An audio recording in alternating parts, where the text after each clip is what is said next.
underway. It's always a good idea, Billy, to shake the hands of the referee. Michael get on the right side straight away.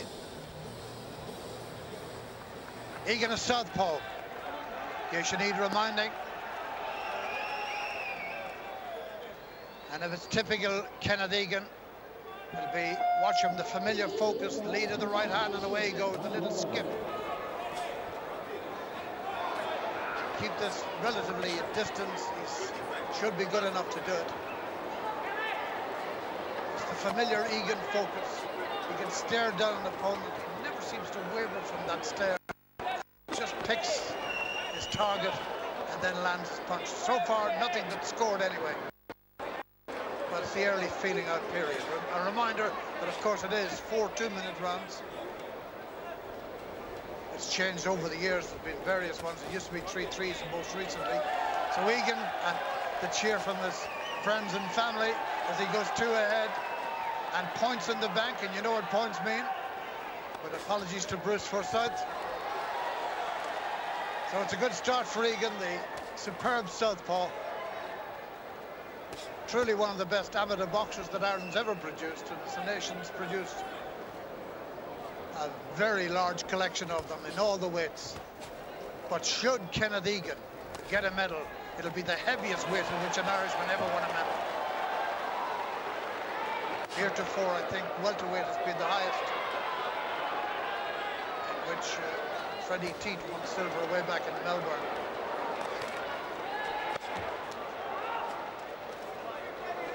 It's a super start for Egan, and the whole game, his whole game plan built behind that right lead, the southpaw jab, which we've seen from Kenny so long, so often over the years. Lovely technician, and when he's in the zone, as they say, he's in it. And this is a very respectable lead in round 1 from Kenneth Egan. Really good, and you can hear his name echoing around the Workers' Gymnasium here in Beijing.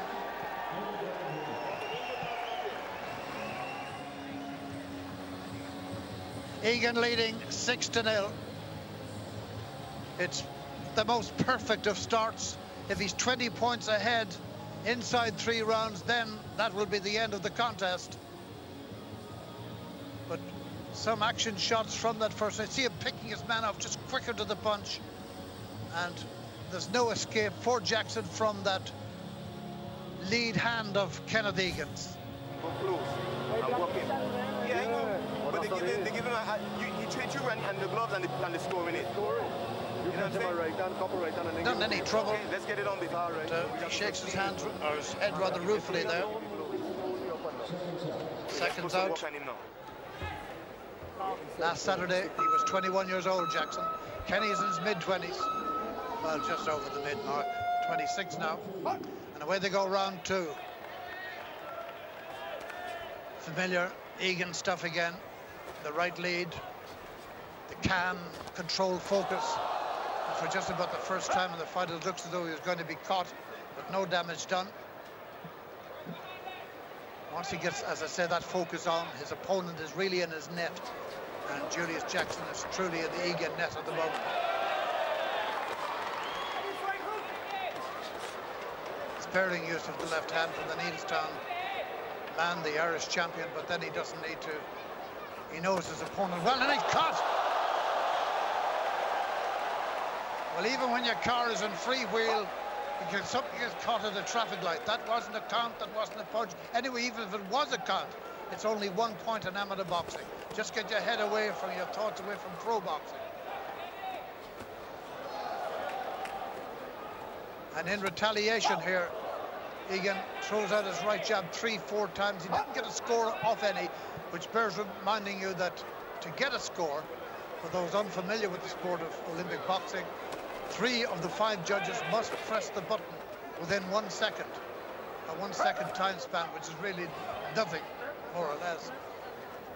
You can say 3 words in a second to tell me. Now Jackson's getting enthusiastic about that right hand. He felt he got through with it once, and he feels he can do it again.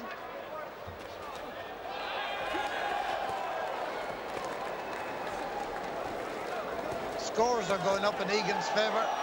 10-2 now. Nothing for that one. Should have been 11. I was judging from my position. But luckily for Julius Jackson, I'm not. Last quarter of a minute of the round. Lovely left to the body. Doesn't get anything on the score on the computer, which means it was blindside of most of the judges. And a good left hand finishes. It's 10-2 in scores, and Egan puffs a little as he comes back to his corner, and Billy Walsh standing over him.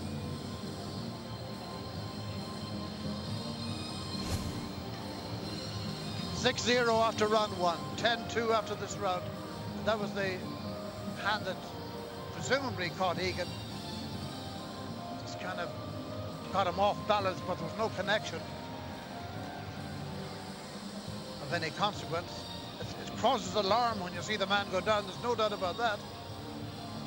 But Egan came back well. And again, hardly, if you see that, there's not a flicker on the face of Egan when he's in action.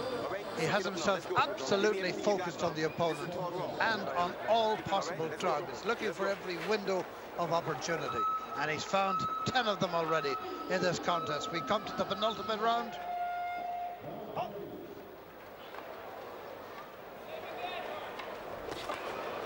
Certainly it's an improved Julius Jackson from the Virgin Islander we saw in Chicago, when he was thoroughly, not alone outpointed, but outclassed by Egan.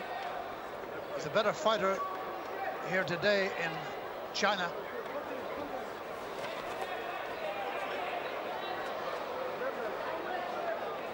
I feel if Kenny gets an opening here, he could throw an explosive left hand.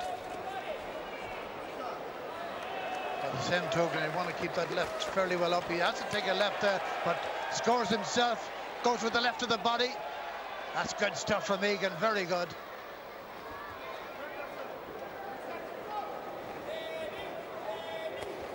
Jab, jab, 3 jabs.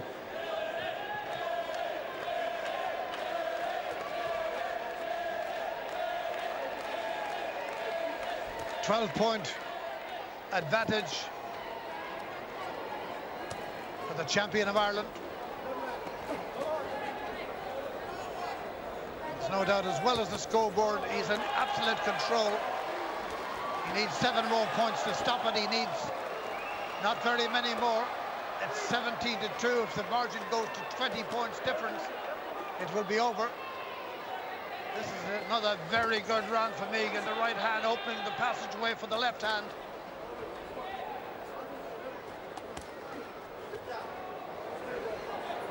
Waiting so long to get his chance at the Olympic Games, Kenneth Egan. Travel all over Europe. He's currently, of course, the European Union champion as well. 3 times he's had that honour. But I'm afraid he's going to have to go into a round 4 against the man from the Virgin Islands. Because unlike Chicago, this is going to go. 18-2 though for Kenneth Egan.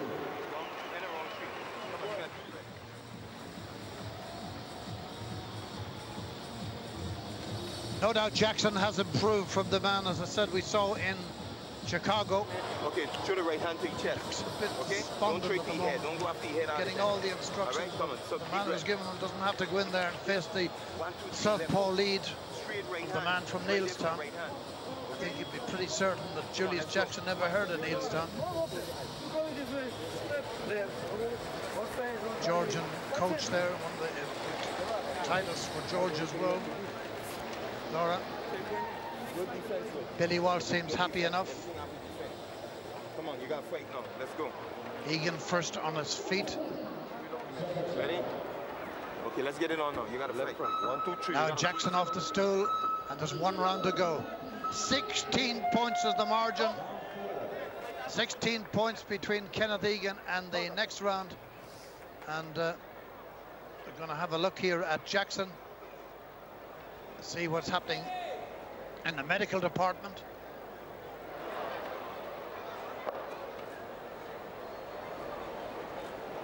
I think it's all right. I think that's the indication from the doctor ringside. And away they go. It's round 4.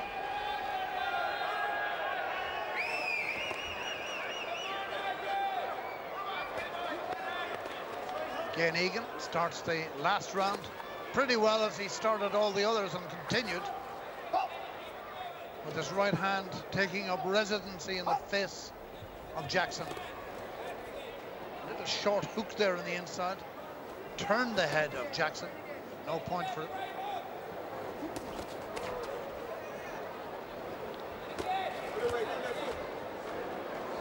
In a minute and a half, you can't see Jackson unless he can produce a huge big pile driver.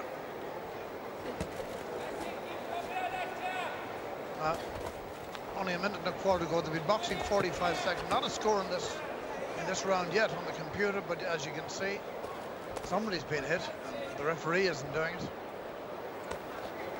Wild right hand from Jackson. Lovely straight jab there into the face from Egan. That gets his point. There's another one that gets another point. And now the noise levels increase from the supporters in the Workers' Gymnasium here in Beijing. And soon they'll be acclaiming the hero. He's given them great value over the years since he first came on the boxing scene. He's adorned the amateur game. And he's going to go sailing on to the next round in the Olympics, unless he walks into a wall between now and the next 31 seconds. Just stay on your feet, Kenny. Keep moving. Keep scoring if you will. But there's enough in the bag there. Unfortunately, you can't take them into the next bout. But he's done enough in this one with a quarter of a minute to go. We expected Egan to win, and he certainly hasn't let us down. But Jackson giving him a much better scrap than he gave him in the last fight they had in the World Championships in Chicago. Kenneth Egan has won by 20 points again, but this time it's not stopped, because once it goes beyond the third round, that is it. It has to go the distance then. Kenneth Egan by 20 points to 2. He proudly goes back to the corner and knows that he is into the next round with what for Kenny is another very competent and at times brilliant performance. The southpaw jab, accurate, consistent and rapid, accuracy high, and the big mouse gathering onto the left eye there of Julius Jackson. Twice these guys have met in 10 months' time, and each time it's been an Egan victory. He waited for the Olympic Games, and he debuts in the great festival with the win. Kenneth Egan is your victor. And here he comes from the St. Michael's Club in Athy, John Joe, Johnny Joyce, JJJ. As a junior, he won a bronze medal in Tallinn in Estonia a few years ago at the European Juniors. And now he's brought it up the next step with qualification for the Olympic Games.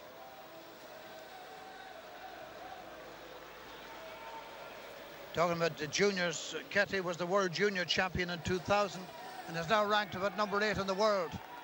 Joyce at his best can beat the best. And how he would like to beat this man. It's well chronicled now that he's beaten Joyce 3 times. But maybe that's a little bit of an encouragement for Joyce that it cannot continue. The law of averages and all these things. And think of all the cliches. Examination being done there by the referee just to make sure everything is ready. Jiabo Wang of China, the referee. Scheduled 4 twos. And a big moment for Joyce and the St. Michael's Club in Athy. Here he comes. Round 1. Joyce at his best is a piston-like jab with that left hand of his. If his head is right, his technique is good enough, and he's been well coached, coming out of a club that is coached by Dominic O'Rourke, who is also, in his other role, the president of the Irish Amateur Boxing Association, and is here in the arena today to see his men perform. The early sparring, basically, looking for the opening, chasing down that opening. And there's the first score to the Hungarian. And he goes for another one quickly. Doesn't quite make it. Katie, of course, knows that he can beat Joyce. If you do it once, if you do it twice, if you do it 3 times, why not make it a 4-timer? There's only one punch, 1 point between them. Leaning on Joyce's, pushing his opponent away. Just been told about it by Mr. Wang. Joyce, guard held up nicely, footwork good, stance good.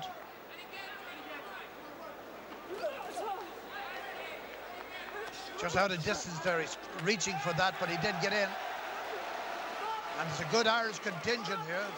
Quite a crowd here supporting all of the Irish boxers, individually and collectively. And it's nice to see they've come, met them here yesterday from the Clonmel Club of great tradition. Met them from Belfast. So it's great support here from everywhere, and of course from Dublin, supporting Egan and co. What an opening round it is for John Joe. You see, John Joe Joyce is good. And you can see the coaching coming out, 2-2. There's never anything much between these two. And it's anybody's guess as to which way to go. That's a good right hand from Joyce. That was a lovely shot right on the face of Catty, and the bell goes with Joyce leading by 3 points to 2. Terrific start. And whilst we're in the intermission between the rounds, I've just got notice from the International Boxing Association, and they're pleased to confirm this, that the Samoan boxer Ferrani Tuivasa, you remember you saw him last night, been knocked out. He's in good and stable condition 1 day after. He is in hospital here. The doctors just issued a statement, Dr. Charles Butler, to say that the Samoan is fully alert and neurologically sound. And the hospital is happy with his present condition and very happy that he was sent there. Otherwise, it could have been really serious. And they will continue to observe him and take some tests. And all going well, Mr. Tabu will be expected out of hospital in a day or 2. That, for me, anyway, observing here at ringside is very good news, because for one fleeting moment yesterday, I felt a disaster could have happened in this very ring. Meantime, back to Johnny Joyce. Is he worried about the reputation with which he presented Kete?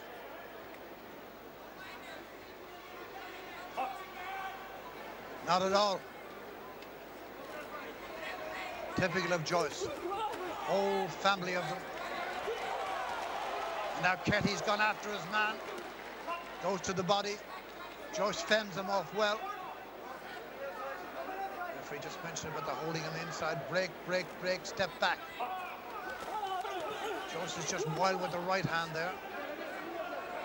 He's kept his guard up, and that's obviously he's concentrated really well, and he hasn't presented much target for Gianakete.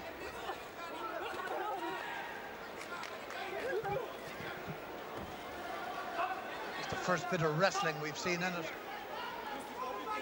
And he's fingering the Hungarian first for that. Wants a good, clean contest. There's not a suggestion that there's anything underhand or untoward about it. Joyce on the back foot there, throwing in that punch and scoring with it. Referee telling him it was on the right buttock. I think he's exaggerated, to be honest with you. However, it's Joyce 4 points to 3 ahead.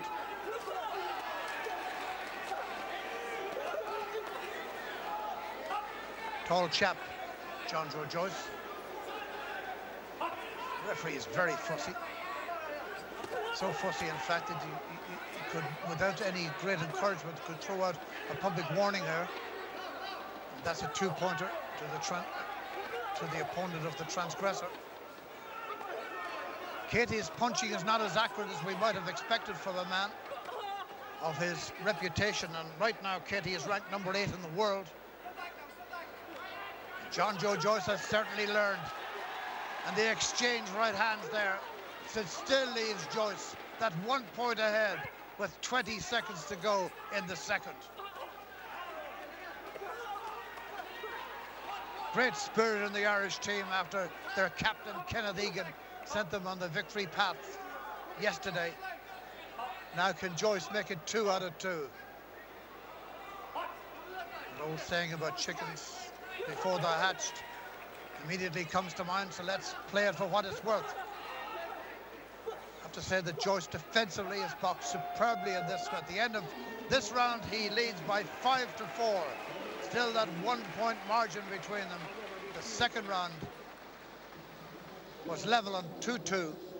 Remember the old days? If you're too young to remember them, the judges marked a paper at the end of rounds, and then there was a 20-point max, and then if you won all three rounds, it was 3 20s to 60, and there were a lot of 60-58s.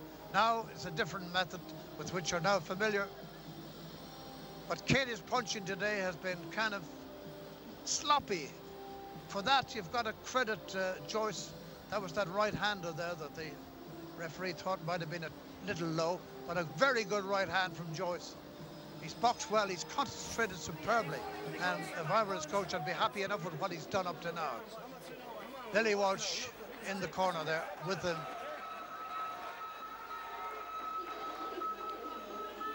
And we're ready for round 3. Hungary versus Ireland.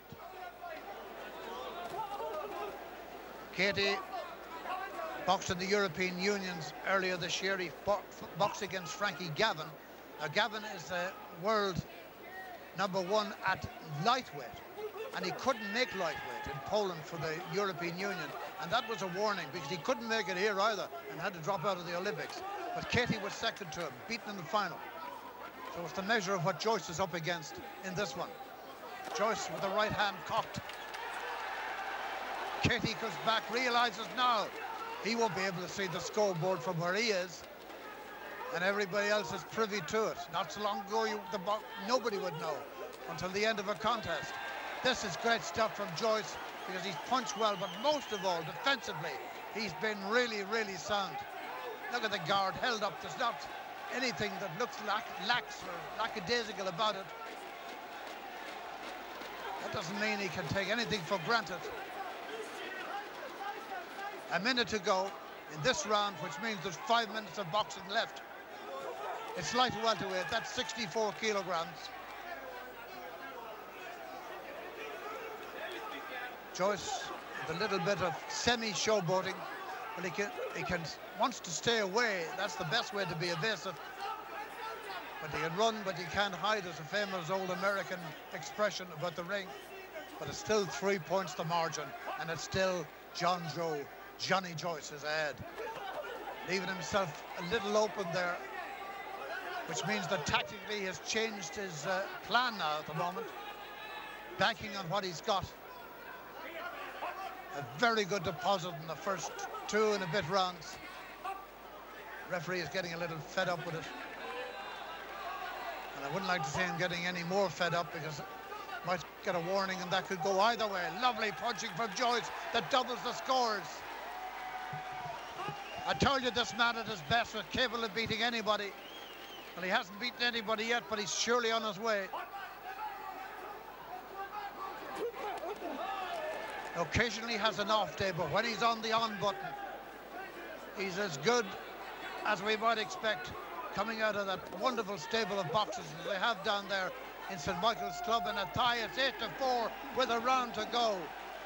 And at this stage of the proceedings, it's looking good for JJJ.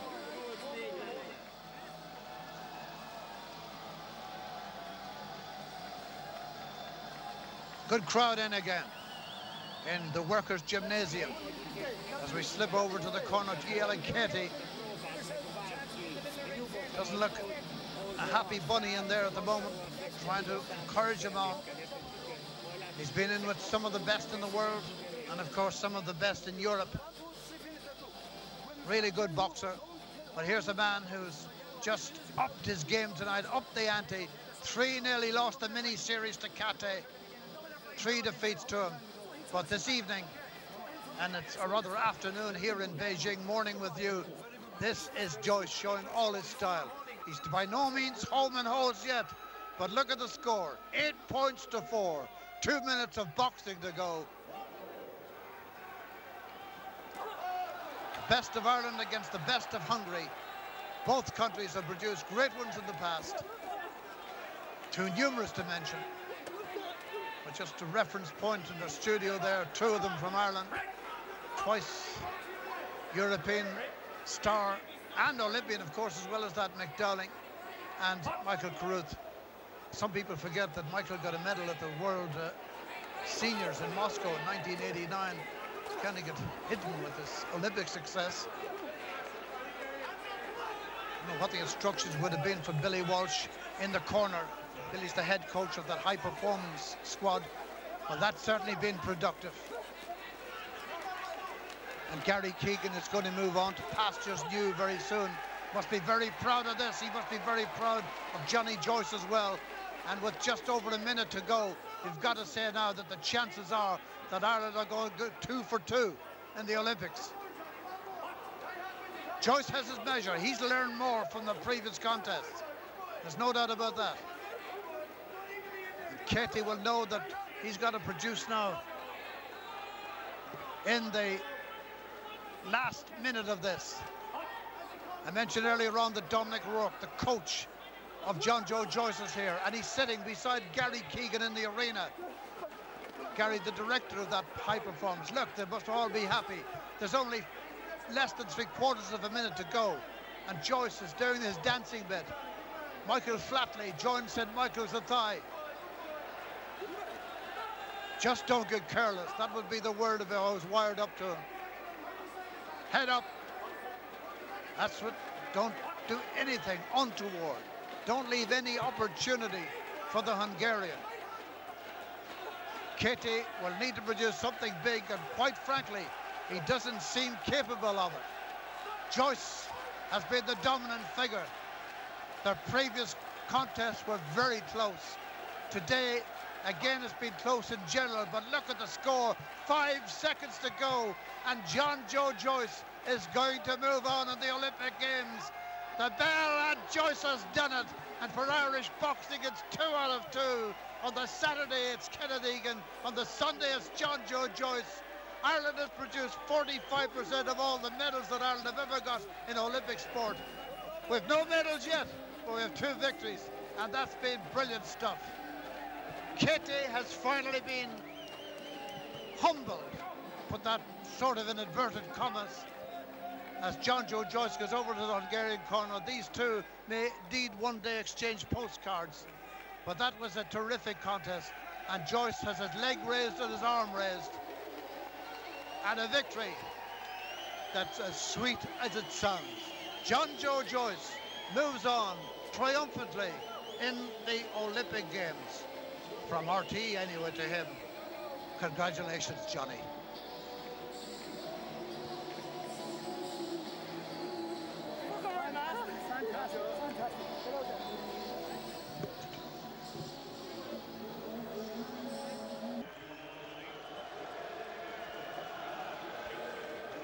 Nevin, as I said Joyce, I apologise, but John Joe Nevin it is, and from Algeria, Abdelhaim Uradi.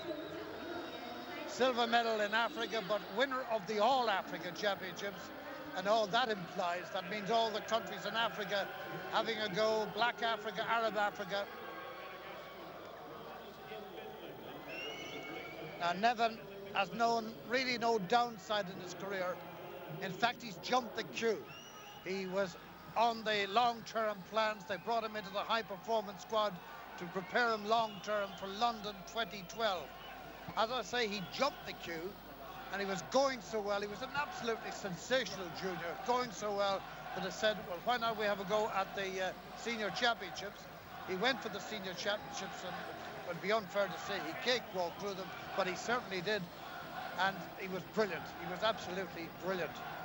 He's giving 9 years, and therefore a lot of experience to Radi here from Algeria. And the Algerians we've seen already in these championships have been good, to say the least. John Joseph Nevin from Mullingar, but out of the Cavan Boxing Club in the biggest moment of his life, which goes without saying. And away they go, it's round 1. Straight away, the first punch is thrown by Nevin. This John Joe's got on your nerves a bit. Nevin trying to get inside there, but a good start from no score. Nice left lead. Can't get the right spot on. The referee in this one's from Kazakhstan. He was clipped there with the left hand, but there's no score to the Algerian. John Joe, they're chanting in the arena here. And there's a big contingent of Irish people from Cavan, from Mullingar, from all over the country. Met them today from Clonmel, Carrick-on-Suir, and all around. All supporting the Irish team in general, and for today, John Joe Nevin in particular.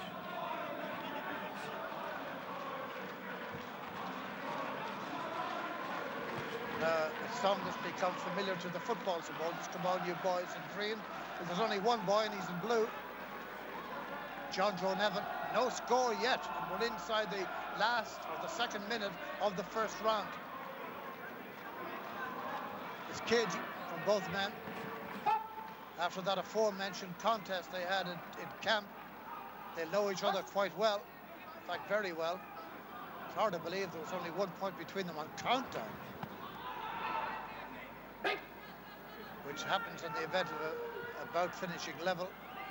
As Mick Dowling called it, effectively a draw. No damage done either way, to either side. Raddy ties him up.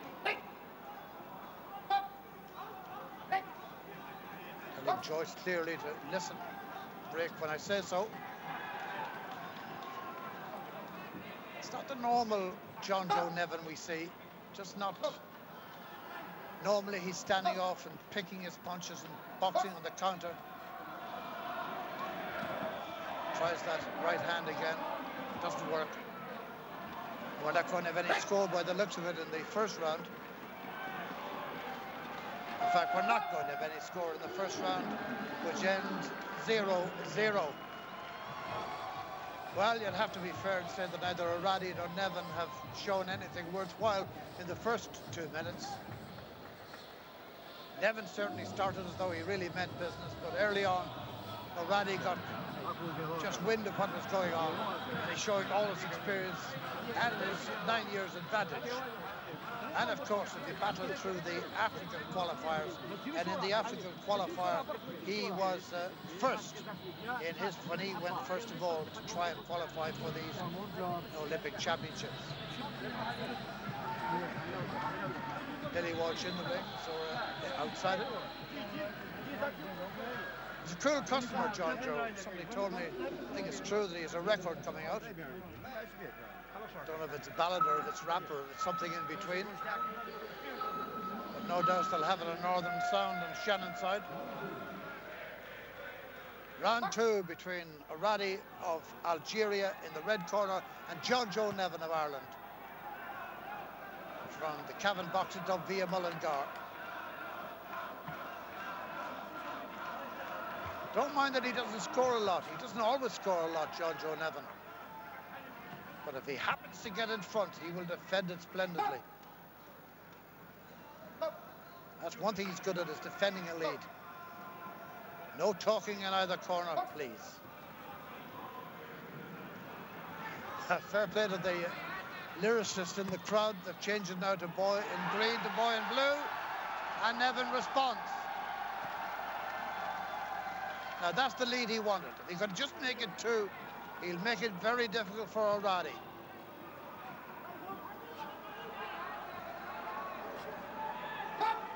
Nevin leading 1-0.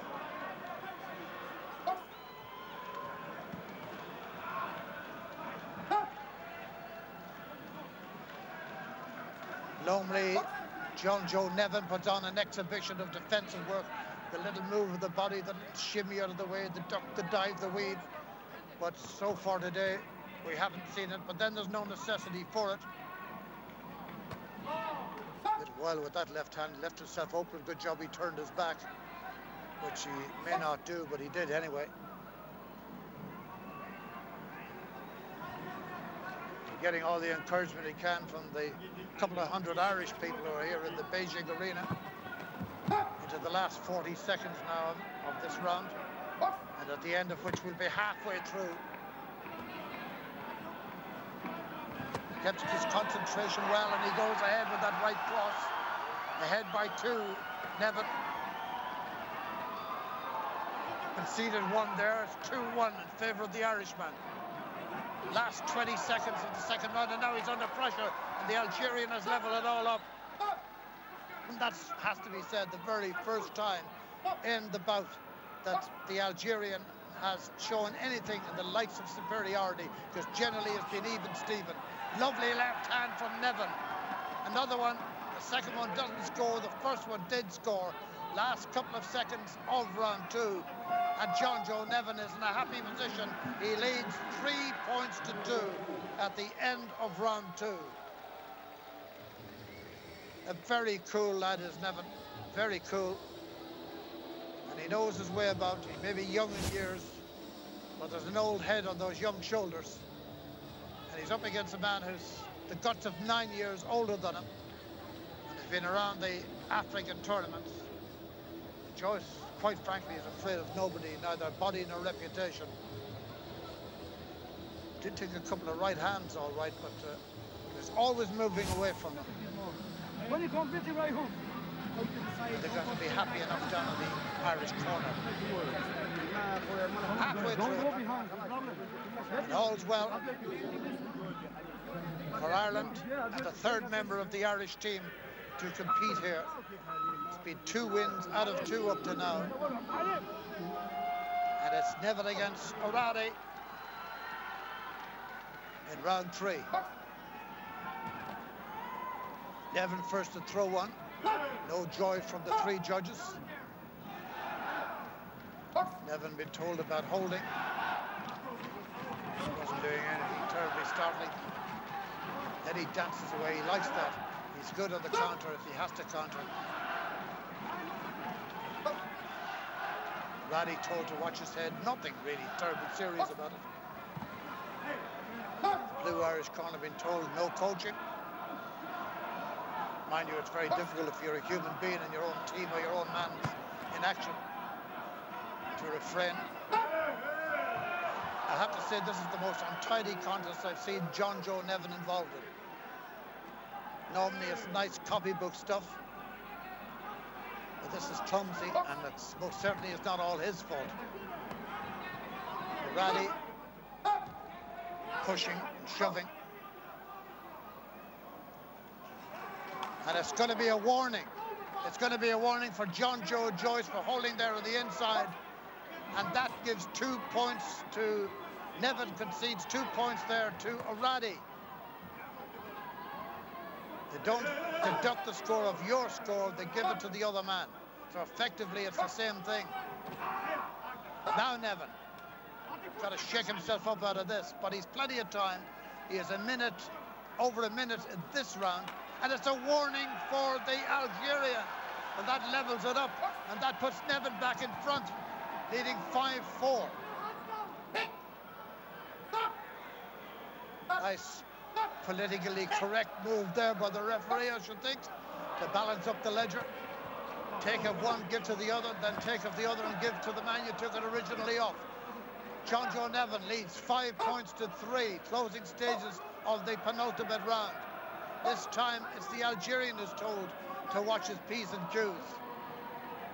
Nevin tries a crossing right hand and gets in with the right hand. Good shot there from John Joe Nevin. Lovely punch. Nice clean score, and I reckon that every one of the 5 judges will have seen that. Through his gum shield, the Algerian is talking. And the referee tells him to button up. Now we see Nevin on the move. This defensive tactic of his, the referee is telling him now not to run, to box. And the referee is quite right to do that, although Nevin wasn't excessively doing it. He does lead by a 2-point margin. And this time it's the Algerian who pulls Nevin down. Although Nevin is fingered by the referee for being the instigator by leading with his head. Inside the last 10 seconds now. The Algerian has got to do the chasing. And in this situation, we've seen Nevin so often in the past, in Ireland and abroad, and he loves that. He loves this situation. And John Joe Nevin, at the end of that round, leads 6 points to 4 with 2 minutes of boxing to go. Can O'Reilly show all his experience and come out and beat this young fella from the Midlands of Ireland? Very excited when you come from, guys. Is he fazed by going into a big championship at his tender years?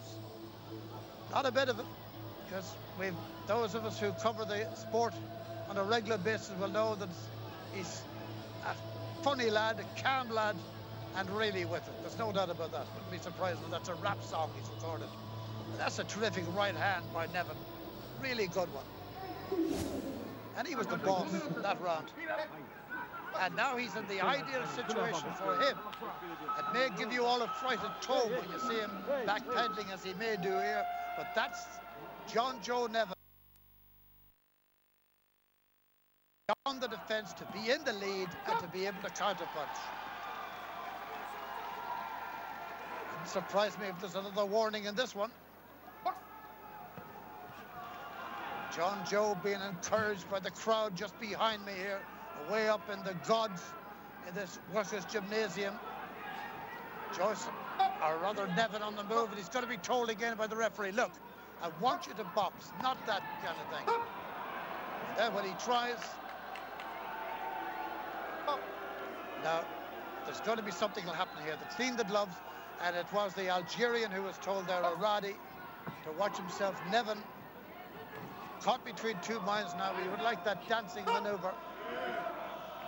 But the referee from Kazakhstan is not going to have any of it. So basically Nevin has got to stand there and fight or give a good impression of a man who's doing so. He's 8 points to 4 ahead. And at this stage, with 1 minute and 20 seconds to go, Nevin is looking good. He's wearing blue, but the outlook is far from blue. Now he's backpedaling again. Stops backpedaling, comes in through the right hand. That's enough deposit to keep the referee happy for the moment. Nevin pops out his left hand. O'Reilly is probably getting frustrated as he goes chasing him now. And Nevin, cute enough, remembering the referee's admonishment, stops occasionally, throws in a shot and scores. That shows you how clever he is. He backpedals to as far as the cusp of the referee's patience, then he stops and throws a shot. Less than 3/4 of a minute to go. And Nevin looking good for a last 16 spot. Can it possibly be the perfect start for the Irish team? 3 boxes in, 3 boxes winning, half a minute to go. That's all that John Joe Nevin has to survive now. 23 seconds left in the contest, and it looks as though the Algerian is all but gone here. Trying to do a Sugar Ray Leonard on his right hand and spin it around, but John Joe Nevin's not there for the taking. Avoids that shot, dances a little bit, comes in, throws his own left hand. 7 seconds to go. Nevin is nearly there, ladies and gentlemen. John Joe Nevin is on his way to the last 16, and he's there. 9 points to 4. Nevin has won it. A brilliantly spectacular win for the young man from Mullingar, who's full of the confidence of life and the joys thereof as well. And back to the Irish corner for the acclamation of the 2 coaches there in the corner. Head coach Billy Walsh is delighted. That's a big scalp for John Joe Nevin, because O'Reilly is the all-African champion. He's about 9 years older. He's loads and loads more experience. But John Joe Nevin has done Ireland proud with a superb control victory. And when he was told by the referee he couldn't be passive, he had to come and box, he was clever enough to do enough dancing, but just enough offensive work to impress the referee and, most of all, impress the judges. He led after 2 rounds, no score in the first round. Nevin led after 2 rounds, 3-2, 6-4 after 3 rounds. But when it really mattered, he was leading by 9-4. That was at the end of the 4th round. Live on RT, you've seen John Joe Nevin go into the last 16. We've seen Egan, we've seen Joyce, and we've seen Nevin. 3 Irishmen in action, and all 3 are into the last 16. It's perfect so far, but still a long way to go. As always, the boxers doing us proud. Jimmy McGee. Yeah, and what an afternoon it is with us here, and morning with you, as Mustafa comes in. Turkey has never won a gold medal, Ireland have. But it's too early to be talking about that kind of metal yet. And here comes the man from the Neilstown club. Oh, what a proud moment it must be for the likes of Jerry Fleming, their coach. Men like John Fogarty, who've been associated with it for so long. Yes, John, we got the text and the support here in the arena from Dungarvan, from Clonmel, and of course from out West Dublin, just about everywhere. Kenneth Egan, the 8 times Irish champion. Billy Walsh, head coach of the high performance squad with him. And on the other side is Mustafa. He won 6-3 in the preliminary round, the last round, when he beat Aziz Ali of Kenya. And you know by now that Kenneth Egan beat Jackson of Ivory Coast. The check of equipment, gear, apparel. And your referee is from Australia. His name is Wayne Rose. As far as Kenny goes, by any other name would smell as sweet. Can the 8-time Irish champion make his way to the next round of the Olympic Games? So round 1. Southpaw Egan.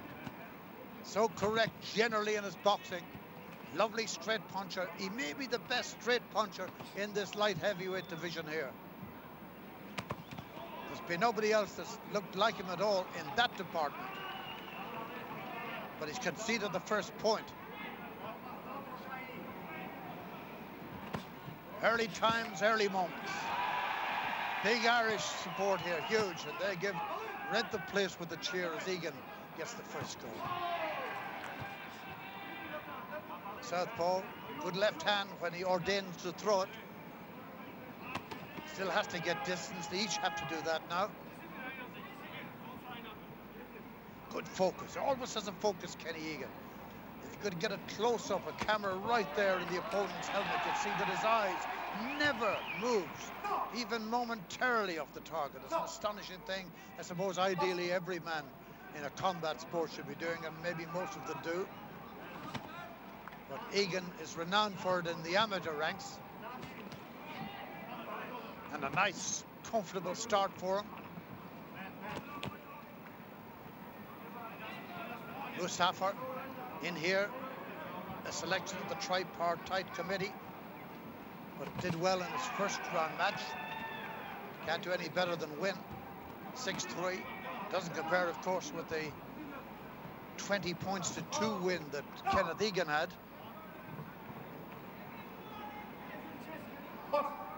Egan nicely up on his feet. Must be nervous, but then both of them are. He's waited his entire career, Kenneth Egan, to get to the Olympic Games. Now he's here. We'll want to make the most of it. Captain of the Irish team, of course.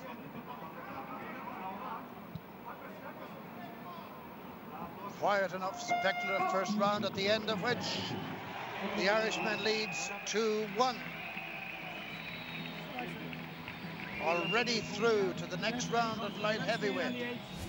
Tony Jeffries of England, Imre Shello of Hungary, Washington Silva, whom you saw here live, and now the next man, the fourth one in, will be either Mustafa or Egan. Egan ahead by 1 single point. It's always a nerve-wracking time when one of your own is in. Don't be nerve-wracked for this fella, because he's been around. He's boxed most of them, and he knows all of them. And he's a student of the game, Kenneth Egan.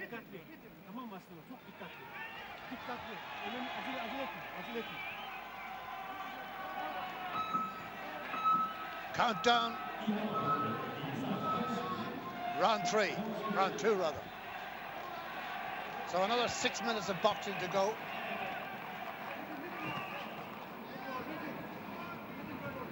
Certainly Egan is managing to keep him the end of his jab. He goes 2 ahead. Tries his left hand. Does he score? Yes, he does. 3-point lead for Kenneth Egan. Center of the ring, dictating the clock in the ring, so to speak.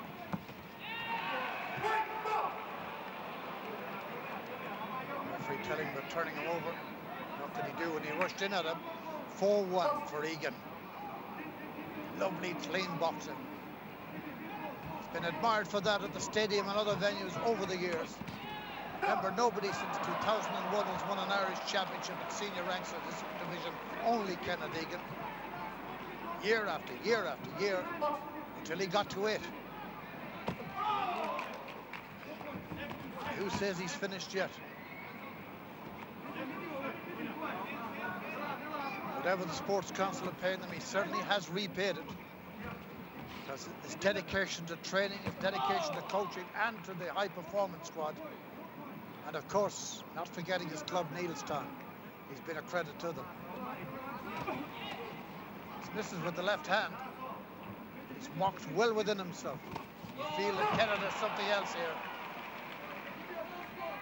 He went down, of course, in his first contest with a bit of a scare. That time his opponent went down. That's all it was, a slip, and down he went. Want to keep the talking to a minimum, if not zero. And he tells the corner about it. Another good run for Egan. Maybe not wildly spectacular, but this is boxing. And he's boxed with care, with caution, and with wonderful skill. He's caught there, but that score doesn't go to the Turk. Turkish boxer holding there on the inside. Egan goes 5-1 on the score. Lovely performance by Egan. No hurry, no fuss, just good boxing. And he won't want to get involved in mauls like this. Towards the end of the round, there is the end of the round, and Kenneth Egan leads by 5 points to 1. Those who've tuned in looking for a rip-roaring toe-to-toe battle, forget it. That's not the name of the game. That's another branch of the sport where they box without vests. This one, you got to score, you got to be wise, and look at the face of Egan, unmarked as always. If he went on What's My Line, remember that show, you write on the blackboard what you do for a sport. I don't think they'd ever guess that he was a boxer. Whereas if you look at that man's nose, he's run into too many lorries.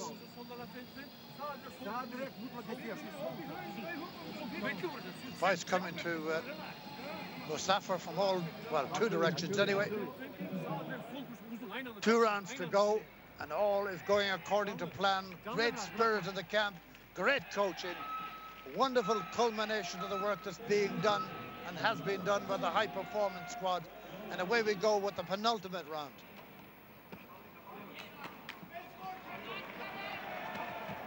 Right left from Egan, and he's pushed this up to 6-1. The right jab is just a masterful. You see, it serves 2 purposes when you're as accurate as Egan is. It keeps your opponent at bay, and it gives you the opportunity to score yourself. So at this stage, with 3.5 minutes still left for boxing, it's Egan 6-2 ahead. Looking for the next opening for his left hand. This doesn't present itself. Then when it does, he's just over the shoulder of the Turk. Egan shuffling around on his feet, looking strong, looking good. A low punch, but that's all. The referee is just recognizing and making sure that he recognized that he did it. So no further score, no warnings, just a little caution from the referee, a little wag of the finger. Clean the gloves, Kenny, nothing wrong, just went down on his hunkers there for a moment. 1 minute to go in the 3rd round. Cool, calm, Kenneth Egan. Beautiful, absolutely beautiful jabbing on his southpaw right-hand lead.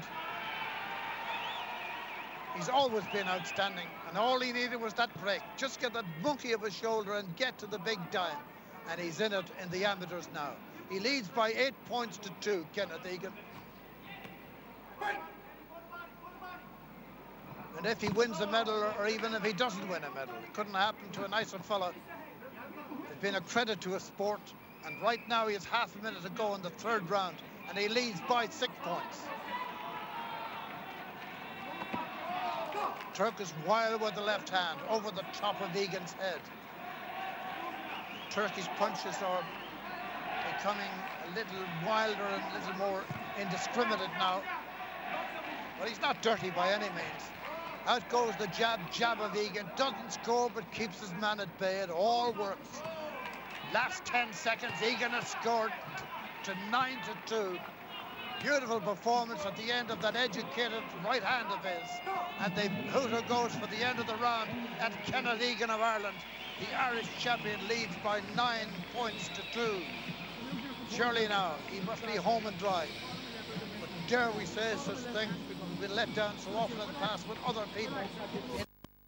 But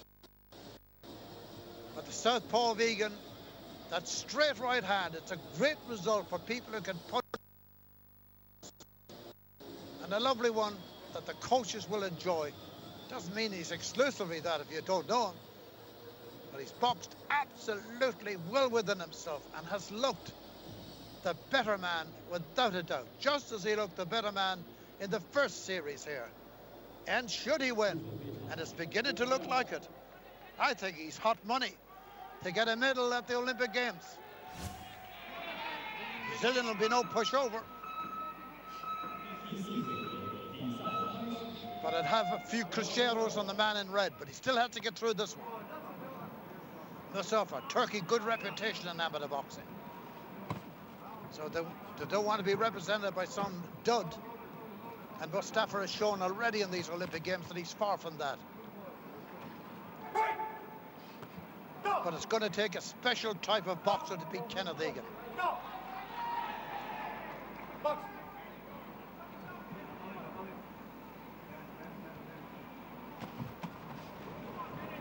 Right now, the Turk is getting a little frustrated and he's missing wildly. Beautiful defensive work by Egan. Just a sway of the body. Just a little sway out of the way. There's only 1:20 to go. He's 7 points ahead, the Irish champion. Next date, next Tuesday, against Washington Silva. It's a count for the Turkish boxer with 1:10 to go. It's looking good for Neilstown, for Ireland, and for this Irish team.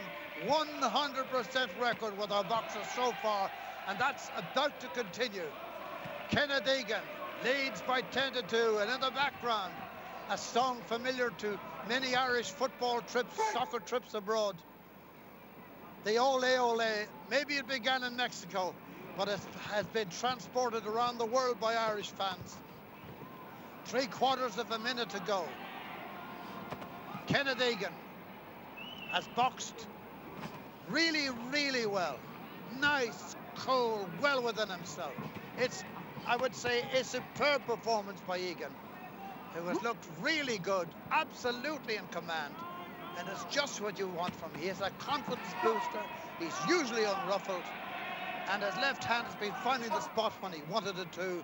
His jab is one of the very best in the amateur game. And this is a consummate performance by a really outstanding boxer. So I'm an Egan fan. I think everybody else may very well be in Ireland too. He's just about to win it, and he has. It's 10 points to 2, and Kenneth Egan goes through to the quarterfinals of the middleweight championship of the 2008 Olympic Games. And he did it with style, panache, comfort, and behind a right jab to die for. Kenneth Egan is through to meet Washington Silva of Brazil. Another superb performance. 20 points to 2 he won in his first bout. 10 points to 2 he won in his second bout. And I can assure you that I'm quite close to him here. He is as unruffled. He really is. Not a stain on his face, not a mark. Simply because he defends brilliantly. And now if you want to hear those magic words, you've just heard them in Chinese, you've just heard them in French, and you've just heard them in English. And now you're going to hear them again. Kenneth Egan, Ireland, has won, and Ireland's boxers continue their impeccable 100% record. Studio. Thank you very much there. Ringside, Jimmy McGee. Thank you, Peter Collins. First of all, it's Felix Diaz of the Dominican Republic. He had a very good win in his first series when he beat Humbard Zumyan of Armenia 11-4. And Armenia don't come with any slap-happy team. They come here and mean business. So that's a big win. And he's yet another southpaw. And here is John Joe Joyce from Mullingar in the county of Westmeath, out of the St. Michael's Club in Athy, that has produced so many very good fighters in recent times. And a lot of them have been Joyce's. Remember doing an award ceremony at the National Stadium, and Michael's got the Club of the Year because they won 14, I think it was, national titles at all ages and weights and eras, and 11 of them were Joyce's. Felix Diaz here, good fighter from the Dominican Republic. Joyce's stats there reminding us that he beat Kate. That has to be one of the performances. I'd agree with Michael Carruth, one of the performances of these championships, to be able to turn around 3 defeats and come out and conquer your conqueror. The man in charge of this one, as All Ireland crosses fingers, is Kim Jae-bong of Korea. And it's on, round 1. Joyce, regular, orthodox. Almost forgotten what they look like now. There've been so many southpaws here. John Joe Joyce, really impressive against Kete. And very impressive too in Tallinn a few years ago when he won a medal at the European Junior Championships. So he's been around and he's learned as he goes along. He learned now that he's been hit by Felix, who's going after him. This is a tearaway kind of performance by the Dominican. Joyce has to remain unruffled. Don't get into that kind of fight, because that's what Diaz is looking for, a fight, a brawl. And it's up to Joyce to keep his cool and not get involved in it. But up to now, he's been beaten at the punch and he's finding it very hard to come to terms early on. But there's only 50 seconds gone. Indeed, that little respite might do Joyce the world of good. No doubt the Dominican Republic officials have been looking, they may have been present in the hall, they've been looking at the DVD of Joyce's win the other day. And they know what weaknesses they think he has, and just go out and attack him, because in the St. Michael's highway, he'll stand off, he'll box beautifully. But the Dominican Republic fighter here is just after him, chasing him down, hunting him, harrying all the way. So maybe we'll have to wait until Joyce gets back to the corner and Billy Walsh gets in his ear. Tactically, he was superb the other day against the Hungarian, Kete. Tactically, you have to say the Diaz is tops now, but Joyce has got a score, and that's important. Gives him encouragement, gives the Irish support. There's a huge Irish support here, come from everywhere. Don't tell me it's a warning for him. It is a warning for Joyce. And that adds 2 points to the score of his opponent. And that just leaves it more. He did slip on his right foot there as he was trying to throw that right hand. He could do without that. He could do without a warning as well.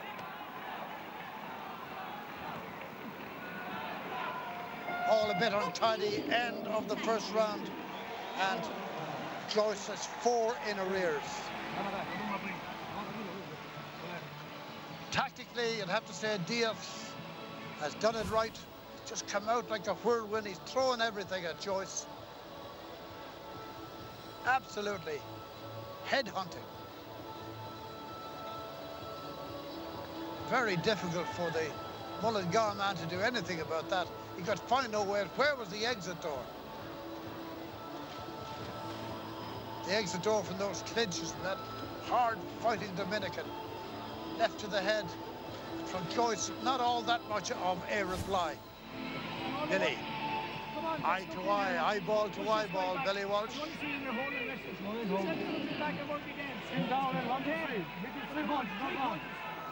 Another left to the jaw. That one from Billy Walsh. 5-1, Felix Diaz leads. It's round 2. Tactically, will Joyce change? He needs scores early in this round. He's a confidence fighter. He needs one, a nice good shot, a nice clean shot, and get it from the judges. And that will give him encouragement. He won't tell it like that. Missing over the top. Diaz slipped underneath the punch. Referee, Mr. One, telling the, Mr. J. Bong, telling the Irish corner not to coach. Looks a real smoothie, the referee, doesn't he? He's a smile like one of those old movies. Follow me to the Casbah type things. John Joe Joyce throws a big right hand over the top, throws one to the body. The bottom of the body was sliding past, so it didn't hit the target area. And he is finding it difficult. And we welcome listeners to Radio News at 1. We're in round 2, and John Joe Joyce is 2 points behind. Diaz, Dominican Republic, leads by 2. It's 5-3 with just less than a minute to go in the second round. End of the first round. Diaz was leading by 5 points to 1. He's now leading 6-3, but slowly but surely, Joyce is getting back into contention.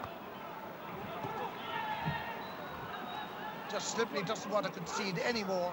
Wants to keep it as tight as possible. The score, that is. Turns his man, but can't get in a punch. Diaz, the shorter man, holding on to Joyce, trying to uppercut him when he has him in a grip around his neck. Joyce, a straight right hand to the face of Diaz. Tries another right hand. He's reduced the margin to 2 points now, Joyce. Diaz working hard inside. He started like a whirlwind, and he's trying now to replicate that.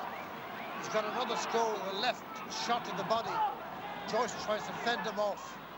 It goes up against the ropes. He's held there. The referee will probably intervene unless one of them can extricate himself. Joyce does. 7 points to 4. Diaz, Dominican Republic leading. Joyce goes to the canvas, but not from a punch. It's just a fall over. It's the end of round 2 anyway. And it's 4-7 if you're an Irish supporter, 7-4 if you're a Dominican Republic supporter. And talking about supporters, they hear from everywhere in Ireland. Met a few Wexford men in the break between today's sessions, and they said, you mentioned everywhere, Dungarvan and Clonmel and Galway and Waterford, not a mention of Wexford. Well, I have now. All you waiting to do is try and catch him. Come on, don't catch him anymore. And it was Billy Walsh's father was one of the men I was talking about. Walsh reminded me that Wexford was the first county to win 4 in a row All-Ireland senior football titles back in the teens. 2 minutes, the best 2 minutes you can give me, right? Let's give it this round. Come on, everything. Come on. Finger of fate to Billy Walsh, pointing at your breastbone like that. You've got to listen and you've got to heed. 3 points Joyce has to make up. At his best, he's well capable of it. He's got to go chasing. That makes it difficult. Finesse always stands good. Class always stands good, but there are times when you have to mow away as best you can. Throw caution, not completely to the wind, but get in there and fight it. He'll be regarded as guilty here. The Dominican Republic fighter will. That's twice he's been cautioned for holding and trying to punch on the hole. And Joyce has got another one back. Just 2 between them. And another one. There's only 1 point separating them now. Diaz comes trying to square on, and Joyce catches him coming in with a good body shot. It's level, 7 points each in round 3. And remember, John Joe Joyce was 5-1 down after the first round. Now we're in the last minute of the third round. And ole, ole, ole is ringing out around the Workers' Gymnasium in Beijing. It's encouragement for Joyce, but it's also acclamation for the comeback he's made, the fight that's in the man. You have to have heart to fight. When you walk up those 4 steps and duck under the ropes, that means you have courage, one way and another. Whatever you're fighting for and wherever you're boxing. And Joyce has proven that today. He takes a hard left to the head and scores it one himself. It's a count for Joyce, though. He took one himself. A count for Joyce, but counts don't matter in this game. You don't get extra points for counts. But it is 8-8. But it will have hurt Joyce maybe a little inside the last half minute. Joyce throws a right hand. I thought he scored with it. The judges don't. It's 8 apiece. These boys have thrown some leather, that's for sure. Just tells both of them. One of them about pushing, the other about pulling. They can put push against pull. Anything's possible. I'll tell you what is possible now that Joyce could win this. He's gone 9-8 in front. An absolutely sensational comeback by the St. Michael's of Thai man. Boxing for a place in the quarterfinals in maybe the hottest division in the entire Olympic Games, that at 64 kilograms. And they're really up for it. And Joyce is back for the first time in it in the lead. 9 points to 8. Okay, well, that's better.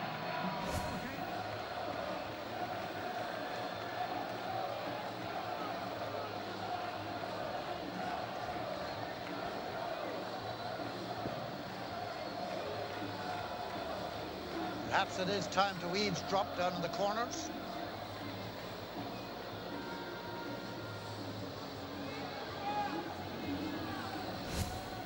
He's going to come at you like a bull. You're going to turn him every time and be back in front. Turn him and be back there in front.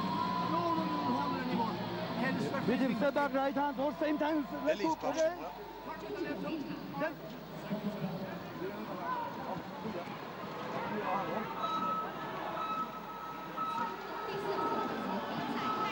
From 4 points down to 1 point in front with 2 minutes to go. Such is the story of John Joe Joyce.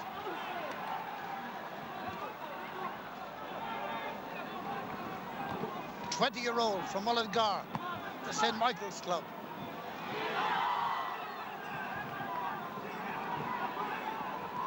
This Irish boxing team has made everyone proud here and at home. And why not? This is going for 5 out of 5. Is it possible? Brilliant start if it works. Joyce scores again with a right hand to the head. And tries to take evasive action as Diaz. Maybe running out of ideas, but he's certainly not running out of energy. He's chasing down Joyce. Joyce again told about his head. He's got to be careful. That head has been brought down by the efforts of Diaz. Joyce has got to mind that. What he doesn't want here in Beijing is another public warning. Trying to thwart the efforts of Diaz now. With a minute to go, and Diaz is in there with a shot to the body. A couple of shots. It's 10-10. A rip-roaring affair. Diaz is absolutely full of energy. And the referee's going to talk to Joyce again about illegal use of the head. He's got to be really careful here, or he's going to be in trouble again. At 10-10, it can't afford anything. No gimmies. 10-10. All tied up. Diaz was holding him there. Gets away with it. Joyce fails to throw a left hand, then throws a right.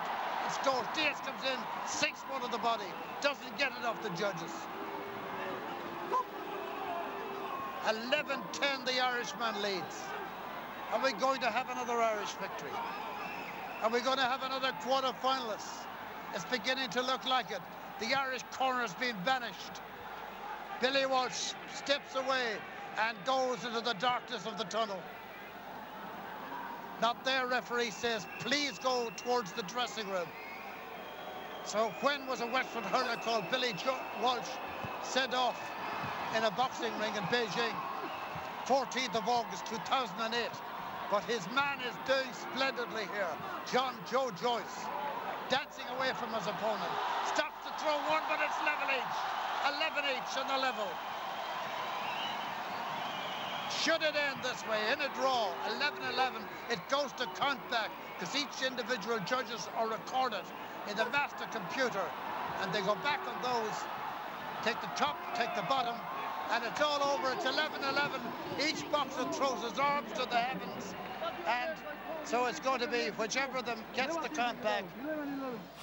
And the warning may have been very well what decided it, if it's decided, but it's 11-11, and on the computer, let's see what's going to happen here.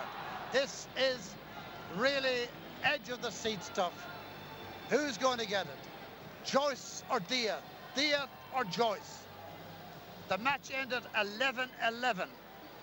Here it is. I'm afraid it's hard luck for John Joe Joyce and Felix Diaz of Dominican Republic is through to the quarterfinal, and for John Joe Joyce, he'll rue the moment that he got a public warning. A public warning was worth 2 points to his opponent, and that is a dreadful way, a debit, when the man didn't punch his way to the 2 points. However, that's the rules and those are the laws. And so the first Irish boxer exits the Olympic Games, but he's exited with true style, Peter. And here comes the man from Mongolia, Badaogan Enkbat. Brilliant fighter, brilliant boxer. And quite frankly, if John Joe Nevin can get a victory here, I think we should be striking a special medal for him, because it will be one of undoubtedly the biggest win of his career if he can do it. And he's so confident, he's so good in the ring, such as just might be able to. Zor and Billy with him. Keeps on saying he came here to win, not make up the numbers. John Joseph Nevin, PA announcement. And Enkbat from Mongolia in the other corner. He beat Valdez, as you can see, 15-4 in an earlier round, whilst John Joe beat Haradi 9 points to 4. Nevin has really only known the upside in most of his career. He knows how to win, he has won. But this one is tough.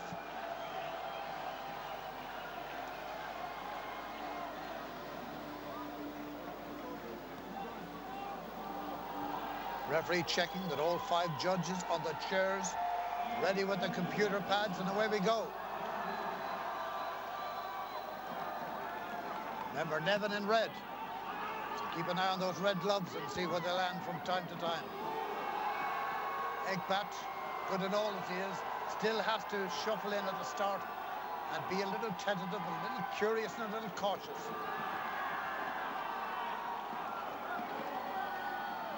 If Nevin can get ahead, it'll be interesting to see what tactics Enkbat can employ to catch him, because previously in the past, very few have been able to combat Nevin once he gets ahead. This is a tough assignment.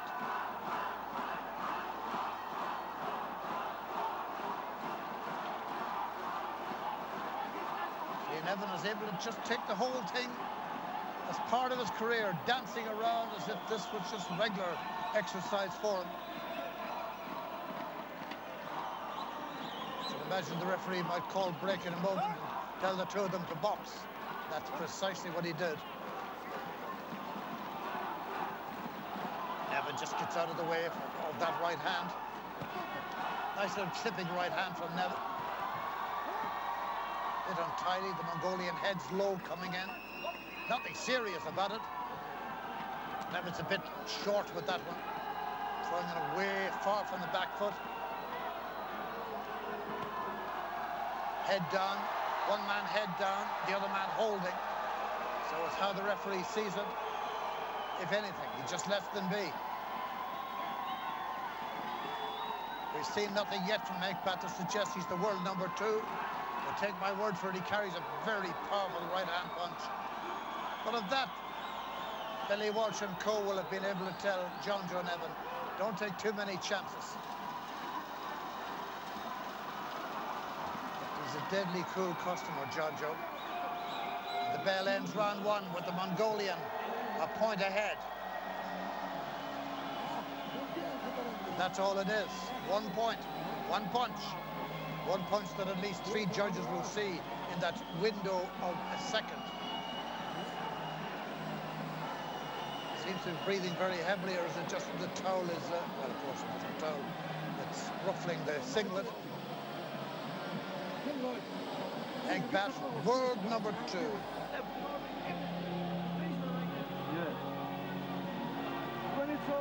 John Joe Nevin, as I said the other day, was long-term for London 2012, but he'd been so brilliant as a junior, they brought him into the high-performance squad.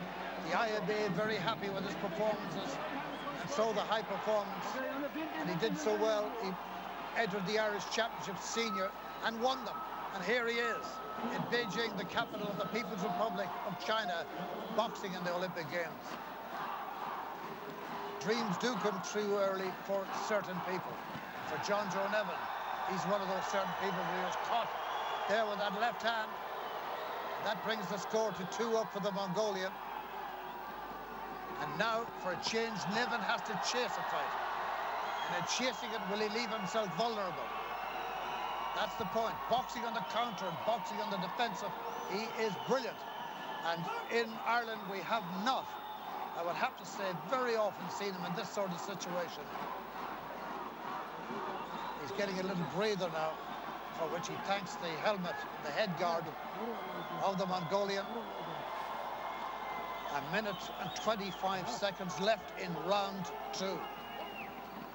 Maybe that was an opportunity just for Nevin to get his act together. And this is the interesting challenge now.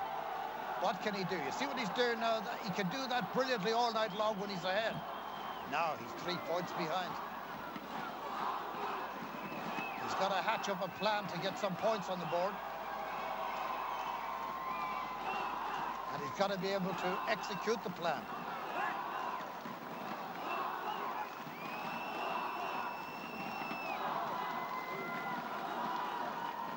Mongolian will simply not allow him to box his usual way. Doesn't have to now. He's 3 points for the good. Egbat.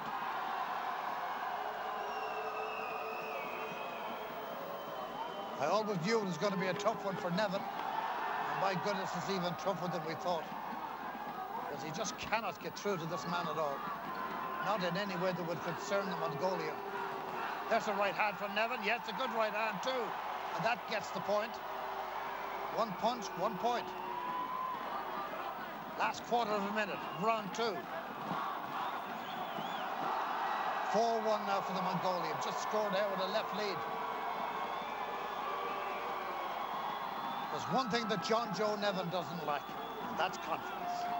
And the Bear and Hooter ends the second round, and Nevin is 3 points behind. It's 4-1 for Egbat of Mongolia.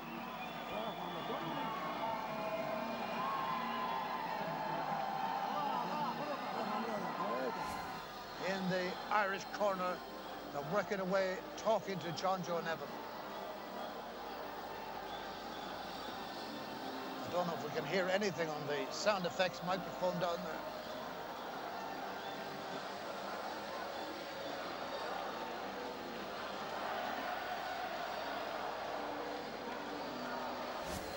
No way downcast in this corner. No way downcast among the Irish in the auditorium here.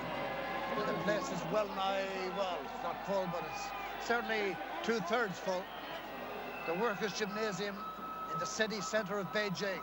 John Joe Nevin knows what he has to do now. They will have told him in the corner, tactically, he'll have to adjust. Just a little more. If he gets a score, he'll massively gain in confidence. Whereas if Egbat gets another one, it's going to throw a bit of a damper on the whole thing. Third round. Referee just mentioning it in passing to Nevin to watch his head. Slightly low as they came in. Can Nevin get a chance at title? He does. And he will. And he'll get more too. All he has to be is patient. It's 4-2 now. Egbat, the world number 2, world silver medalist. Hardly expected he was going to run in this kind of a storm. World number 2, but the man who beat him in Chicago in the World Championships is out of the Olympics. Joyce has to go chasing it now. And anybody who's a regular at the stadium or other places in which John Joe Nevin has performed will never have seen Nevin in this sort of situation, having to chase it and not be able to show his defensive skills with the little shimmies and the dodges. Now, that's all gone by the board now. And he goes down and he's going to take a count, John Joe Nevin. And Ekbat's goal goes to 6. John Joe has a quick glance at his corner. They can't help him now. Unless Billy Walsh jumps off the stool and comes out and starts fighting. 4 points adrift. And another count for John Joe Nevin. And now he truly is, as we thought he would, up against it. He's not in any distress, don't get alarmed, but the referee quite entitled to give him a count. He has just over a quarter of a minute to survive in this third round. But this is a good puncher, this Mongolian. Good, strong man. Technically a good boxer, but immensely strong physically. I think John Joe Nevin is going to survive this round, but at 5 points adrift, it looks as though the tide is tsunami proportions. 5 points between them. 7-2, the Mongolian leads at the end of round 3.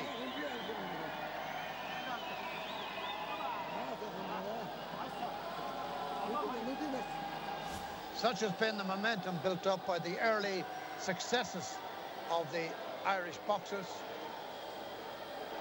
that we're nearly expecting success every time one of them steps in the ring. But now we're coming to a reality check at this stage of the Olympic Games. And a couple of counts for John Joe Nevin. Billy Walsh, very animated there. Billy, of course, himself has to be careful. He was banished. He was banished from the corner and about yesterday. And if that should happen to him again, he could actually be suspended from this competition. And that's only the coach. What has he told John Joe Nevin? Well, guess. Go out. You'll get no points for standing and watching, and that's what Nevin has got to do. Chase, chase, chase. That means he'll be vulnerable to the counter-attack, but what about it? He's qualified for the Olympics. You've got to give it a go. No use sitting at home and regretting, had I done this, done that, done the other. And he's trying to corner the Mongolian now. Easier said than done. It's not quite the Nevin style at all to go fighting toe-to-toe. It's not his game, but he has to do something. And he's 6 points down. And he has only 1 minute and 20 seconds or thereabouts to go.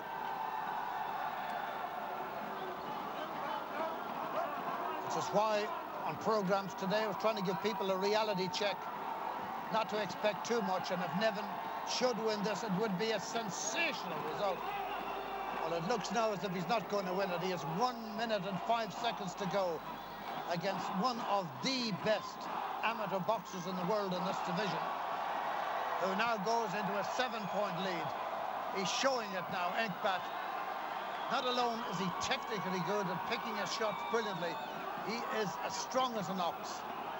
And it's going to take a really good man to beat him for the big, big medal in Beijing. But John Joe Nevin did splendidly well to qualify for here. He qualified in the European qualifier in Pescara last February, which means he'll only be able to celebrate qualifying every 4 years, because that was the 29th of February. Maybe the next time there's a leap year and he qualifies would be London 2012. He's done remarkable to be here at all, just coming straight out. Basically, a raw novice from the junior ranks, a raw novice packed with talent, it better be said. But today, he's met a fabulous opponent in Ekbat of Mongolia. So there's no shame in losing to him, because nobody else has lost him in the last couple of years.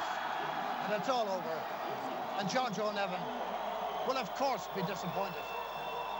He came here, as he says himself, to win, not make up the numbers. But sometimes you must face stark reality. He nods his head in a shaking motion to Billy Walsh in the corner. Sort of semi-apology, but really he has nothing for which to apologise. That not too many men will beat Inkpat. I think, for instance, that he will see off the Botswanan rival he'll meet in the quarter-final. So I think you can take it that Inkpat here of Mongolia is going to get a very big medal in Beijing. And when he does win gold or silver, then John Joe Joyce will be able to turn to his mates and say, I boxed him in Beijing, and he didn't exactly outclass me.